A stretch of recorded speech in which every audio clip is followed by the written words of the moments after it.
Not even close. That's like the distance between the Earth and Venus, or Earth and Jupiter, or Pluto, Neptune. It's not even close, Skip. Magic is the greatest. What are we talking about? We're talking about the greatest point guard ever that won 5 titles. He was 3 times Finals MVP. He won 3 regular seasons MVPs in an era where they had Moses Malone, Michael Jordan, Larry Bird, Kareem Abdul-Jabbar. Come on. But the quote is from Magic, this is something I couldn't even do, what Russ is doing. Could he probably couldn't score or rebound. Could he assist the ball like Russ? Absolutely. Magic could not. Magic, because he was 6'9", he could not get around as well. And as he started to get older, he started having knee problems, and he definitely couldn't get around like Russ. But that's not the issue. That's not the question. Magic said, I couldn't. But Magic's impact on the game was greater. I don't know if people realize this, but Magic went to the finals 9 times in 12 years.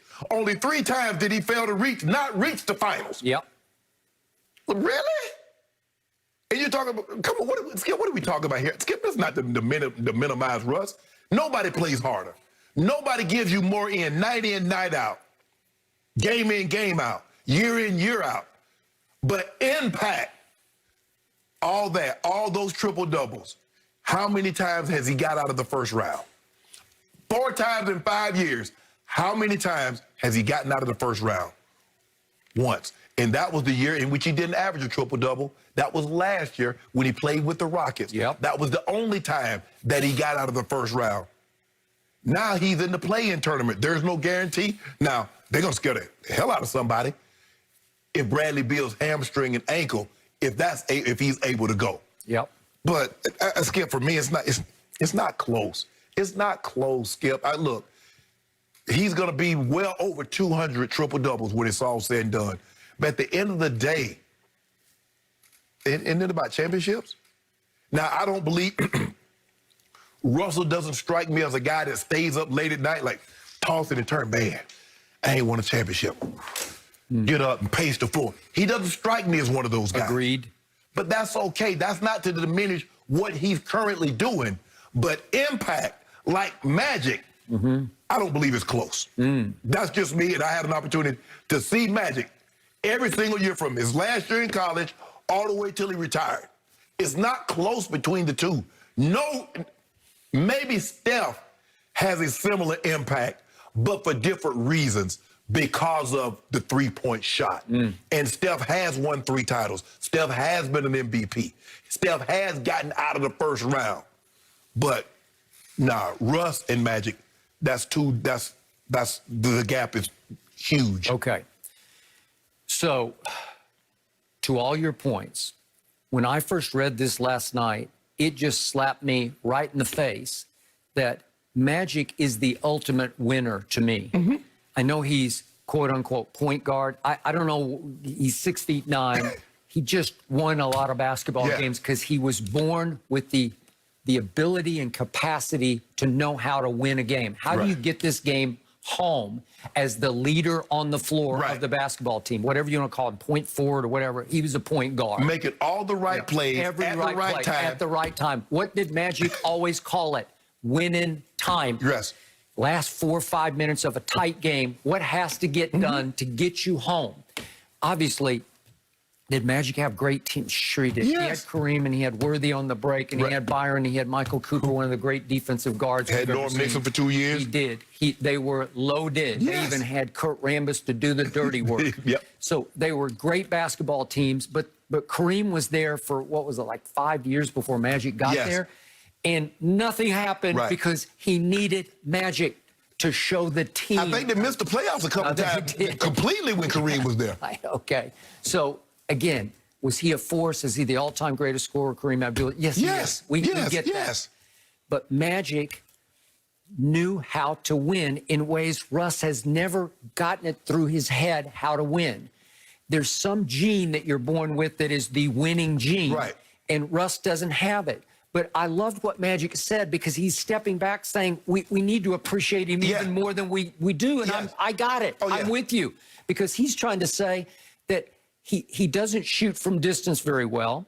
He doesn't score in highlight ways. So when they show the highlights of a Russell game, you're like, he's not even in the highlight because there's really not much highlight to show. Yeah, he's not shooting a 30. He's not shooting a step back three like Steph or Dame. He is not. He's not doing anything fancy like Luka and stuff like. No. All he does is like, you look, Skip, he's averaging 26, 16, and 16 in the month of May. I mean, Skip, he's 6'3". 26, 16, and 16. Okay, and 3 times this year he scored more than 40 points. And he can get you on any given night 25 rebounds, and they're hustle play. They're just, I want this ball worse than you want this ball. He's 6 feet 3 inches tall, so he can't go up in the trees and fight them for a high. Although he will try. He will try. And then, as Magic said, I had 24 assists a number of times, but so can Russ. He can get you 25-ish assists. Yes. What? This is unheard of. We've never seen that before. No. But when it comes down to, okay, how do you win? Can you shoot it at all? No, he can't shoot it at all. He's 31.1% from 3. That ranks 157th of 161. He's almost to the bottom of 161 qualified three-point shooters.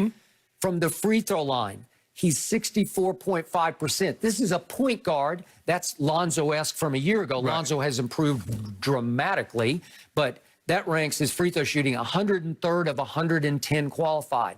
Well, look at that. Those two together just show you it's hard to overcome that unless you just don't shoot many threes, and then less and less over the last couple of weeks.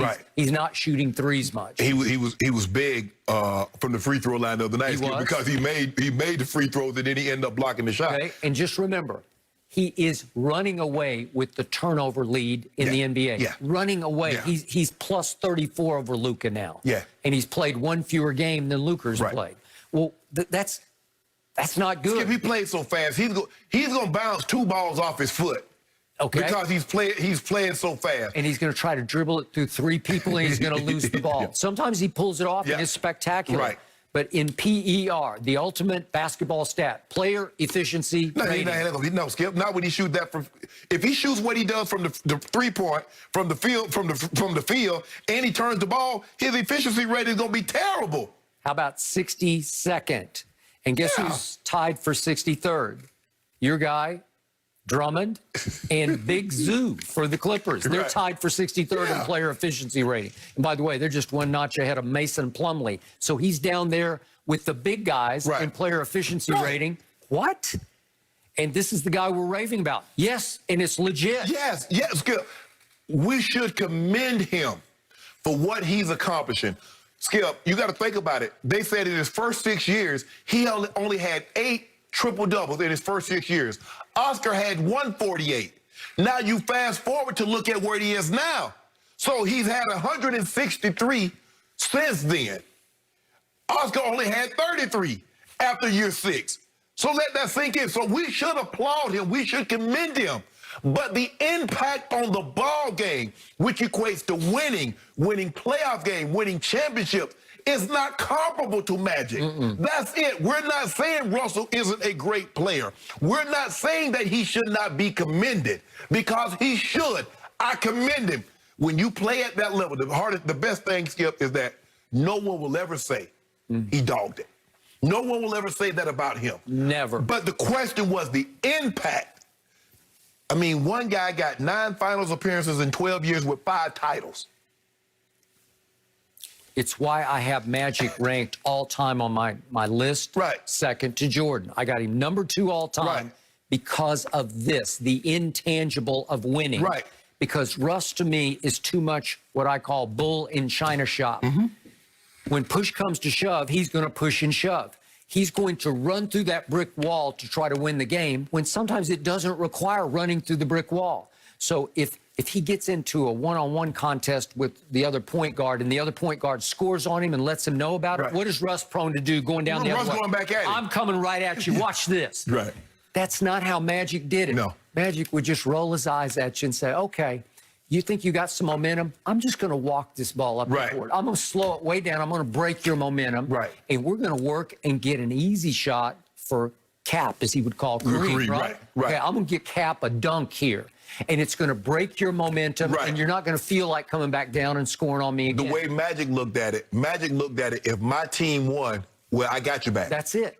That's all that matters. It's all that matters. Skip, I can't get into a back and forth. I lose the game and then feel that I scored more points to you. I won the ball game or I had a triple-double. He said, nah, hey, I throw this thing to Cap. James Worthy get this triple-double. We good, we win. So I'm the better of the two. And the next time I would see Russ, he's in a one-on-one and he's going up the floor doing, I just rocked the baby. Exactly. Right? I just rocked the baby to sleep. So really? You and I are in agreement. Russ is to be commended. He's to be lauded. He should get flowers for what he's doing. But his impact